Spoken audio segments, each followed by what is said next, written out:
Bismillahirrahmanirrahim. Assalamualaikum warahmatullahi wabarakatuh. Alhamdulillahirabbil alamin.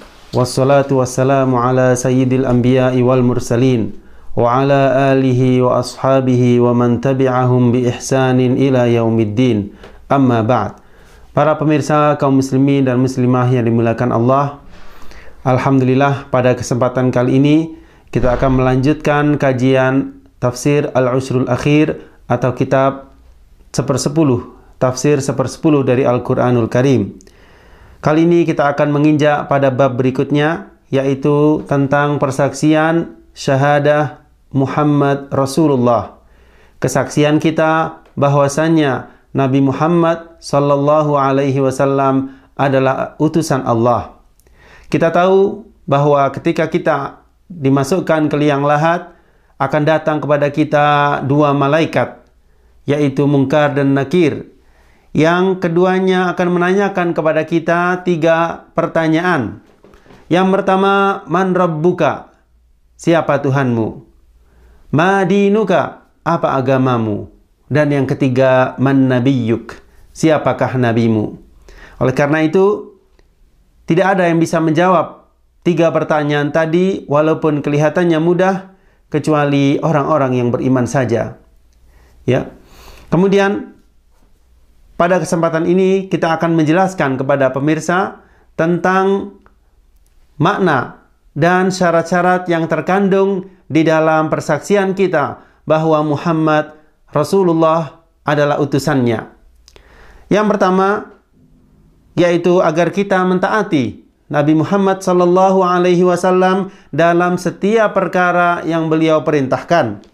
Ini adalah merupakan konsekuensi dari syahadat Muhammadur Rasulullah. Oleh karena itulah Allah Subhanahu wa taala berfirman, A'udzubillahi minasyaitonir rajim, "May yuti'ir rasula faqad ata'a Allah." Barang siapa yang mentaati Rasul, maka sungguh dia telah mentaati Allah. Kemudian dalam surat yang lain, ya, Allah berfirman, "Qul in kuntum tuhibbunallaha fattabi'uni yuhibbukumullah." Katakanlah, jika engkau mencintai Allah, maka ikutilah aku. Niscaya Allah akan mencintaimu. Kemudian masuknya seseorang ke dalam surga adalah bergantung pada sejauh mana ittiba'nya, sikapnya mengikuti Rasulullah sallallahu alaihi wasallam. Beliau bersabda, "Kullu ummati yadkhulunal jannah illa man aba." Setiap umatku akan masuk ke dalam surga. Semua umat beliau. Illa man aba, kecuali siapa yang enggan. Maka para sahabat bertanya, "Wa man ya'ba ya Rasulullah?" Siapakah yang enggan wahai Rasul? Siapakah yang tidak ingin masuk surga? Maka beliau menjawab, "Man ata'ani dakhalal jannah.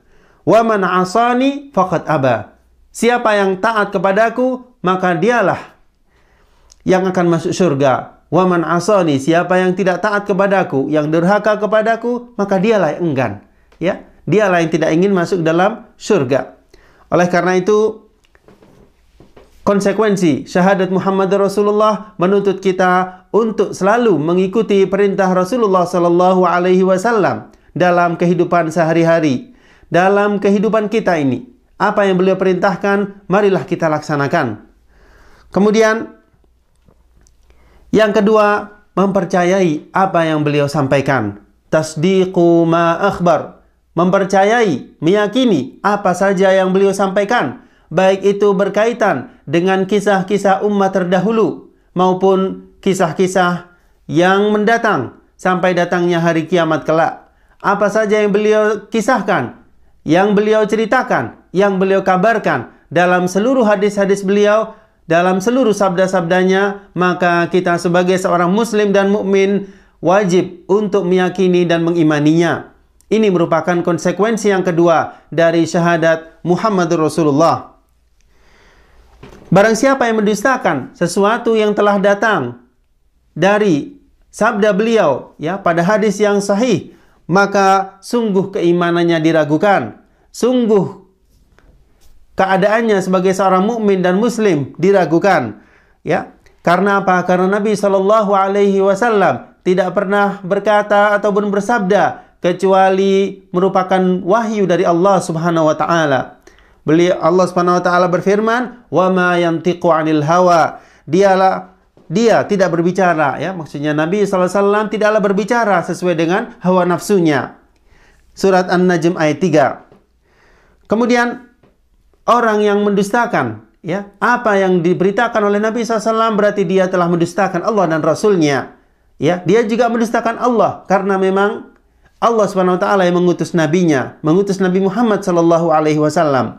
Oleh karena itu, sikap kita sebagai seorang mukmin adalah wajib untuk beriman apa saja yang beliau beritakan di dalam sabda-sabdanya yang mulia. Kemudian yang ketiga, menjauhi apa yang beliau larang, ya. Apa saja yang Nabi sallallahu alaihi wasallam, ya, larang maka kita menjauhinya. Ya, mulai dari dosa besar yang paling syirik, yaitu syirik, sampai dosa yang sekecil-kecilnya, termasuk juga segala perbuatan maksiat. Keimanan seorang muslim, ya, akan bertambah sesuai dengan kadar cintanya kepada Allah dan Rasulnya. Ya, jika imannya, ya, jika cintanya bertambah kepada Rasul, maka imannya juga bertambah. Kemudian yang keempat, ya, agar kita tidak beribadah kepada Allah Subhanahu wa taala melainkan sesuai dengan apa yang telah dituntunkan oleh Nabi Muhammad sallallahu alaihi wasallam. Karena apa? Karena segala ibadah pada prinsipnya adalah terlarang kecuali apa yang telah ada perintahnya. Nabi sallallahu alaihi wasallam bersabda, "Man 'amila 'amalan laisa 'alaihi amruna fahuwa raddun." Barang siapa yang melaksanakan suatu amalan ibadah yang tidak ada dasarnya dari agama kita, dalam agama Islam, fahuwa raddun, maka amalan tersebut akan tertolak. Ya, walaupun niatnya adalah baik. Ya, berapa banyak orang yang menjalankan atau mengamalkan satu amalan, dia mengatakan amalan ini adalah baik, niat saya adalah baik. Tetapi kalau kita lihat lebih dalam, maka amalan tersebut tidak ada dasarnya dari Nabi Shallallahu Alaihi Wasallam. Oleh karena itu, perlu kita ingat bahwa syarat ibadah, suatu amalan disebut ibadah apabila tercakup padanya dua hal. Yang pertama yaitu al-ikhlas. Ya, tanpa keikhlasan, satu amalan tidak akan diterima oleh Allah. Kemudian yang kedua, al-mutaba'ah. Artinya, amalan tersebut bersesuaian dengan apa yang dilakukan dan dicontohkan oleh Nabi Sallallahu Alaihi Wasallam. Kalau dua hal ini terpenuhi, maka insya Allah amalan tersebut menjadi amalan ibadah dan akan diterima oleh Allah Subhanahu wa taala dengan izinnya. Kemudian perlu kita ketahui bersama bahwa kecintaan kita kepada Nabi Sallallahu Alaihi Wasallam adalah wajib, harus melebihi kecintaan kita kepada siapapun juga. Melebihi kecintaan kita kepada orang tua, kepada anak, dan kepada siapapun juga dari manusia lainnya.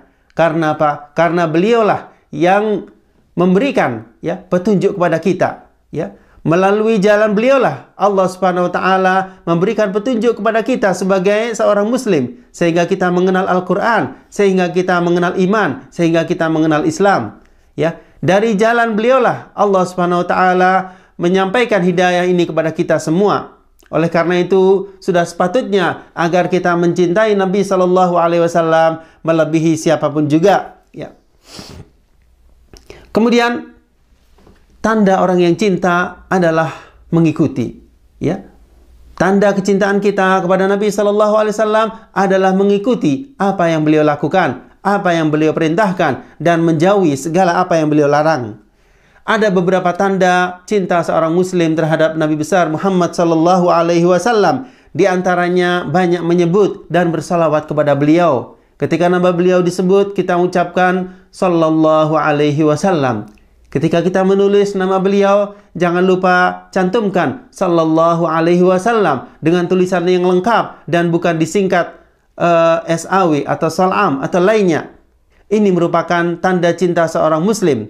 Ya. Kemudian salawat itu sendiri kita bisa melakukannya secara pribadi dan tidak perlu kita mengadakan satu perkumpulan khusus untuk bersalawat kepada Nabi Shallallahu Alaihi Wasallam karena hal itu tidak ada tuntunannya di dalam Islam.